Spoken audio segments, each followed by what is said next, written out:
بسم الله الرحمن الرحيم. الحمد لله رب العالمين وبه نستعين على أمور الدنيا والدين، وصلى اللهم وسلم على سيدنا محمد وعلى آله وصحبه أجمعين. أسعد الله صباحكم ومساءكم ولياليكم أينما كنتم وحيثما حللتم. ولا الصوماليين ميلت جوجتان بإله سبحانه وتعالى يدكوان ما يلو عدي لبنبك الله كقادو عدي دن له وفيه انت باهن الله ديقو انت بكتا الله بكسيو انت ديمتي الله ونحريستو والدينتين الله ونحريستا نغن الله نوغدب نحريستو dalka diinta dadka iyo dowladnimadaba ilaahay subxaanahu wa ta'aala inoo badbaadiyo ummadda ilaahay subxaanahu wa ta'aala badbaadiyo ciidamadaas la dhaawacay ilaahay subxaanahu wa ta'aala hoo boogadhayo kuwa dhintayna ilaahay uga naxariisto shahaadaha u aqbalo mujrimiinta ku soo duushayna ilaahay ummadda ka qabto. waxaan kaloo ku faraxsanahay reer xarar dheer inay si fiican isaga dhacsheen,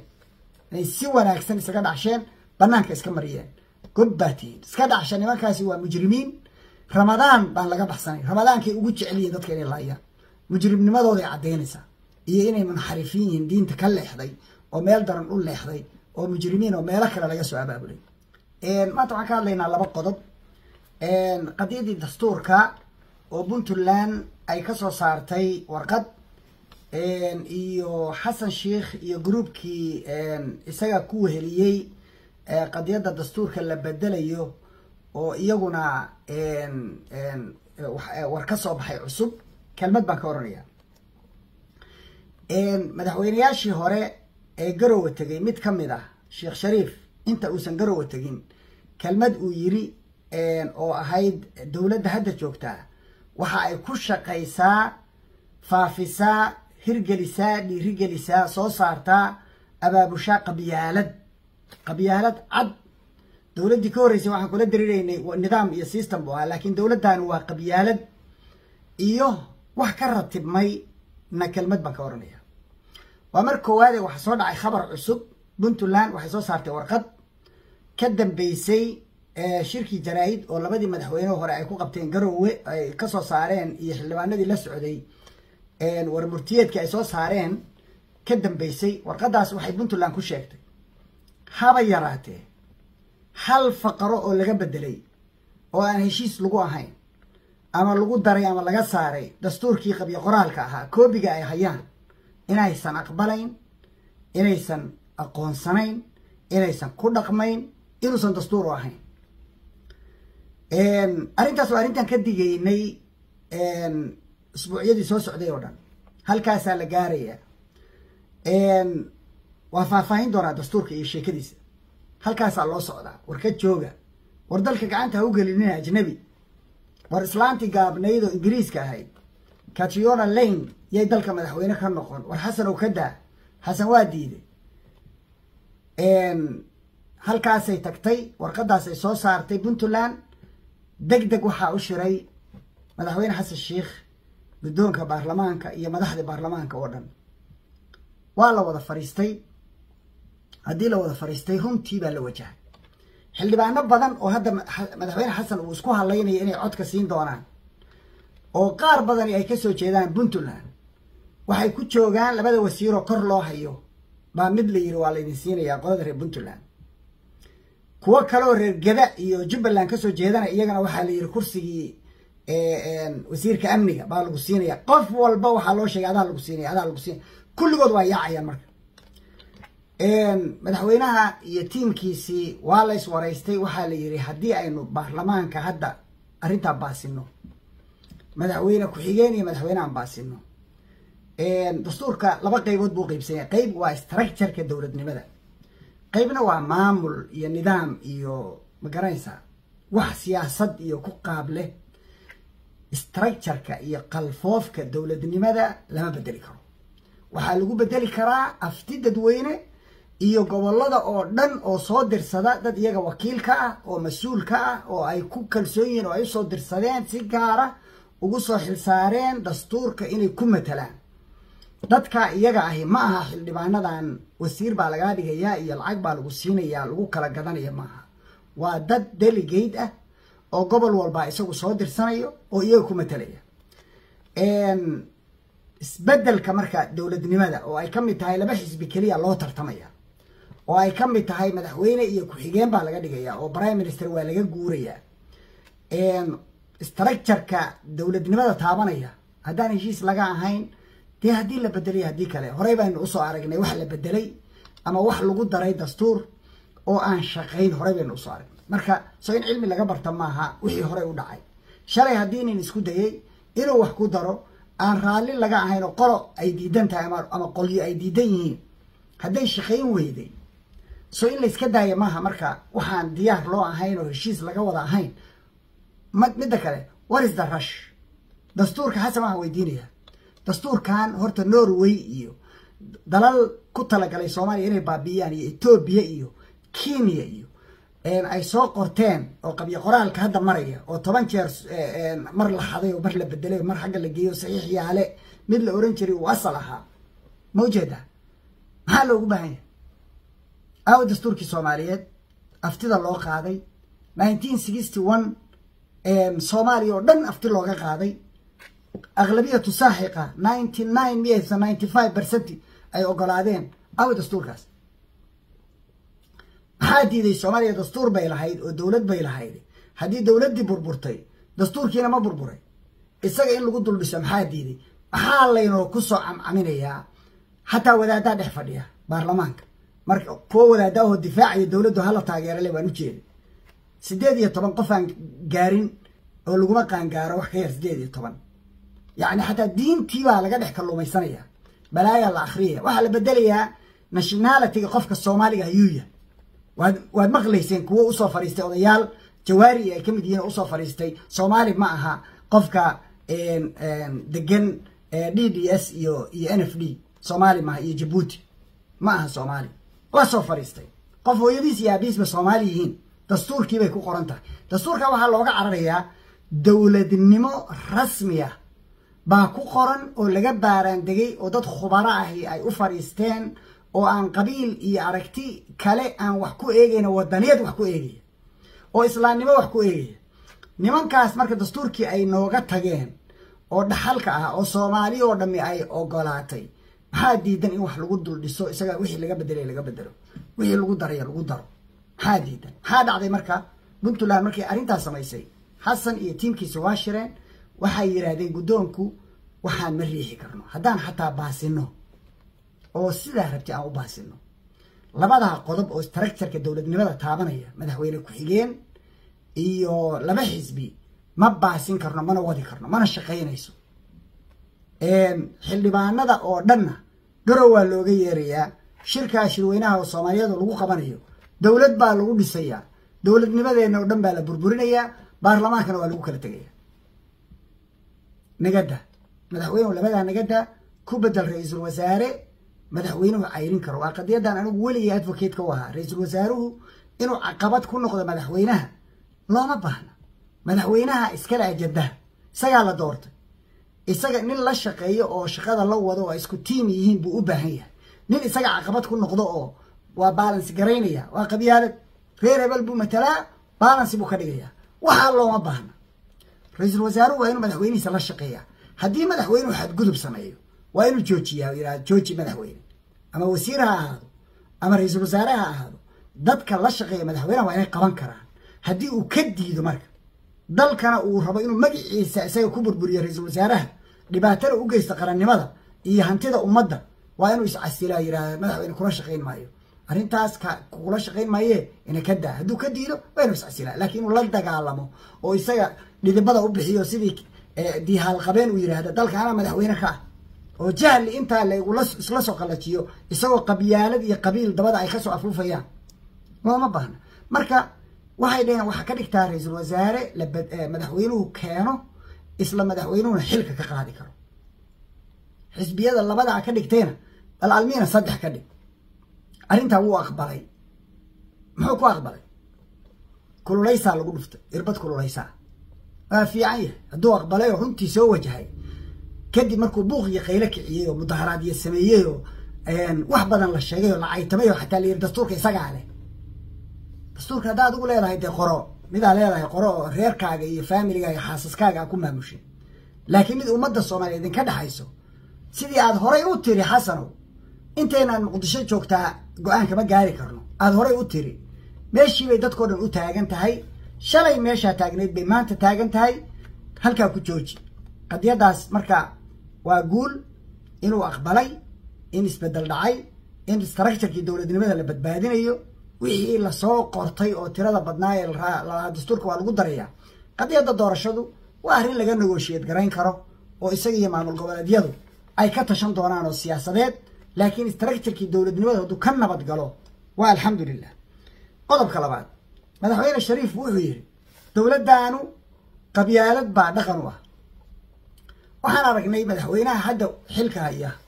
inuu ku socdo kelmado hadda ka hor laga qoray nin la yiraahdo Sambaloolshe oo ahaa yacni hadallada guryaha iyo xaafadaha iyo markii qabiil isu bareeraan oo kaligood ay yihiin aragtida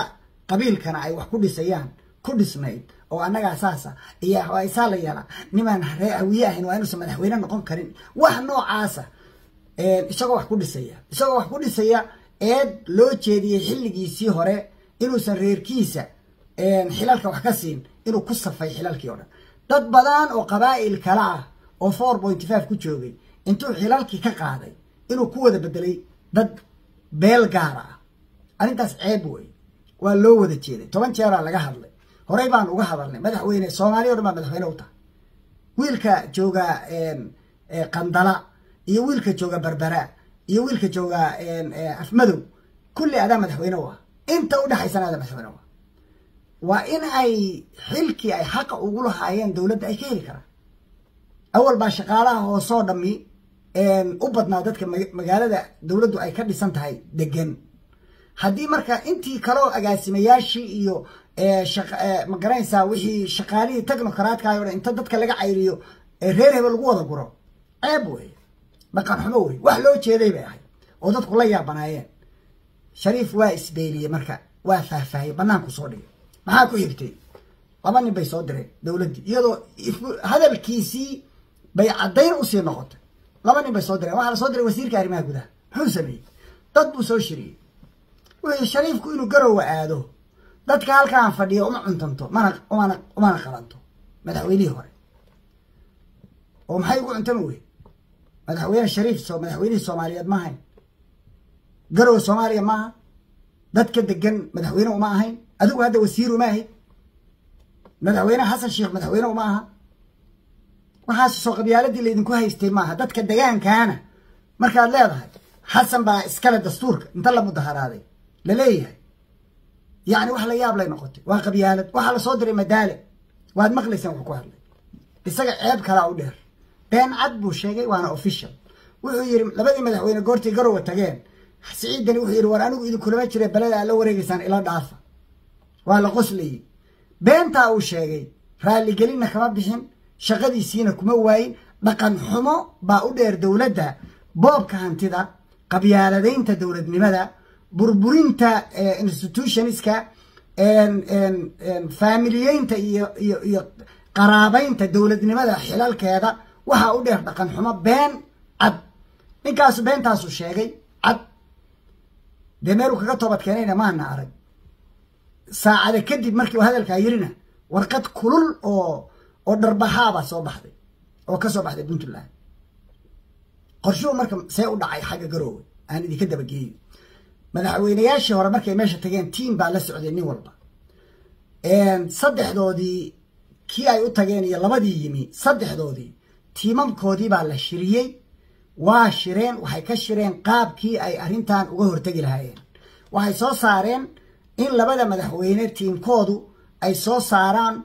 warmurtiyeed ku saabsan shirka ay halkaa tageen isku daygii ay isku dayeen inay ka dhex shaqeeyaan oo ay heshiisiyaan Deni iyo Xasan oo shaqeyn weyday ciday ka shaqeyn weyday la qoro markaa kadib madaxweynaha Puntland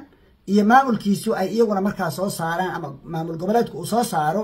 isaguna mowqifkiisa ku aadan bedelka dastuurka bedel weeye dastuur wax ka bedel maaha waa dastuur cusub oo la qoranayo 9 faqradood intaasoo qodob yani wax cusub weeye kulligiis waa cusub yahay mid kasta waxbaa laga bedelay ma ujeeda maxaa dhacday marka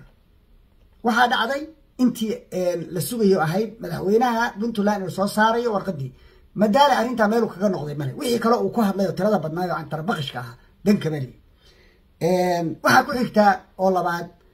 ninkaas وزير كريمة جودها وحلا صدري شريف إنه عن شرفيه فقي إنه شريف معه فقي شلي فقي كمان تنا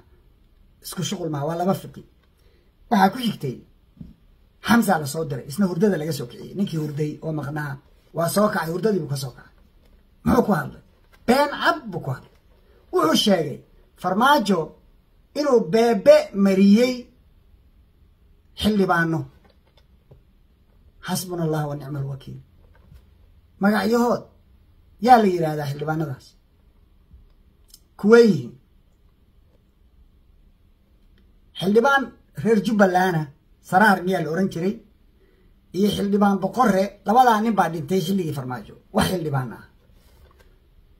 سرار واحد يقول لي وسارة دي ولا سوق وسارة شغل ولا سوق علي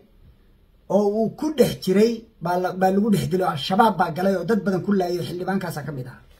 سيدا كوا هذا كل دعوة عمي أسوأ يلا كلا يوميلي كوري وحلي بانا هذا تركي اللي جي أو كلا يودا عمي كواسو الله عافيه كواسو كلو دين تيبوها أو ماشي كل دين أنا بدبادين كو مركب فرماجة دري بيبو مرسي بقرة سيدياش سنمانا ورير مقدشة بيقولوا اسكو قبصدين إيه قاد دري وفاميلي إيشو maxay tahay xildhibaanka la dilay oo xilligii farmaajo dhintay oo kaaraha la marsiiyay beebaha la marsiiyay yuuya ra'iisul wasaarihii ummadda intay istaagay warqadaha loo soo qoray waxba loo soo sheegay been sheeg baa liir beentii baa la fakatay halkaas la martay maxaa loogu aadiyay marka isaga farmaajo waa qabyaalad kan kale maxaa loogu aadiyay shariif waa qabyaalad dadka halkaan fadhiyo uma cuntanto waxaan kaloo rabaa inaan xasan weydiiyo shalay waxaa tiri muqdisho inteena joogta waxaa tiraahdeen madaalo wuxuu yiri Soomaalidii baa taageertay oo Soomaalidu ma inta muqdisho joogtaa jawhar ma ka qaadeen aftii ma laga mudaharaaday afgooy ma laga mudaharaaday marka ma laga mudaharaaday baydhabo ma laga mudaharaaday garowe iyo gaalkacyo ma laga mudaharaaday hargeysa ma laga mudaharaaday xagee Soomaaliya sheegaysan maxay tahay dawladnimada oo dhan waxa uu taqaaniin hal reer waxaasi dhaqan maahay ceeb weeye xasanow waxaanu dawladnimo maahay sida u dhahan haddaad hantidii ummadda boobtay haddaad qaadkii lacagtiisii 2 sannadood hadda guranaysid adigu aadan lahayn oo hanti ummadeed ah oo aad boobaysid canshuur haddii laga qaado qaadka ummadda iskale adigu malihid aad boobaysid haddii aad xilalkii oo dhan boobtay haddaad wasiirra weli kor u haysid haddii dawladnimadii oo dhan kusoo ururtay gacantaada iyo gurigaada nin wasiira wuxuu yiri nin wasiira ah oo reer muqdisho ah oo dawladdan wasiira ka ah baa waxay yiraahdeen shiray waxay dhaheen nin baa wuxuu yiri inaan wasiir ka ahaado dawladdan iyo inaan wasiir ka ahaa diyatooni ka ahaado farmaajo dawladdiisii tii farmaajo ka fiicnayd maxaa dhacay baa lii waa reer shakiisanayo isku wada reer wuxuu yiri dawladdii hore wasiirku waa madax bannaana tan mashruuc yara qandaraas yara hadduu yimaado ilmo uu xasan dhalay ama naagtiisii baa kugu taagan waxay ku leeyihin hebel sii iyo hebla sii iyagaan u shaqaynaa reer baanu seeraf garaynaa laakiin taa adaa wasiir ahaa adaa awoodda lahaa waxaas miyaa dawladda xasano oo dawladnimo u taqaan waxaa intaa dheer waxaa tiri caalamkao dhan u sheegtay al-shabaab baan dhammaystiraya afjaraya wixii dhacay waad og tahay daarul nicma wixii ka dhacay waad og tahay tii ka horreysay 2 beri ka hor waad og tahay ciidamadii waa tirtirteen oo waa baabi'iseen waxba kama harin intaa hartayna waxaa ka dhimatay qabkii iyo raganimadii iyo kalsoonidii iyo qarannimadii kulli waa ka dhimatay qabyaalad baa dhex geliseen ganacsi baa la dhex gasheen dawladda nimayow ha laydinku soo gaaro intii laydiin dhiibay ha laydinku yimaado intaa ku dadaal bal intii laguu dhiibay walaalow waxuun ka mid ah lagugu yimaado dalkii laguu dhiibay oo hantidii guud oo ummaddu ay wada lahayd oo dhan waad xaraashateen xaseen waxu wadaa haddana waxaa laydinkala baxsanaya dastuurkii keliya oo lagu wada joogay waxaan dhegaystay cabdi qaydiid oo baarlamaanka ka hadlaya kaasaa lagu wada joogaa yaanaan uga darin meesha ay joogtay yaynaan uga darin maxaa idiintiida dad xilkasoo saasoo kale u dareemi kara maxaa idiintiida inaad la tashataan yaad la tashataan oo idinla taliya intaasaan oranayaa wabilaahi towfiiq asalaamu calaykum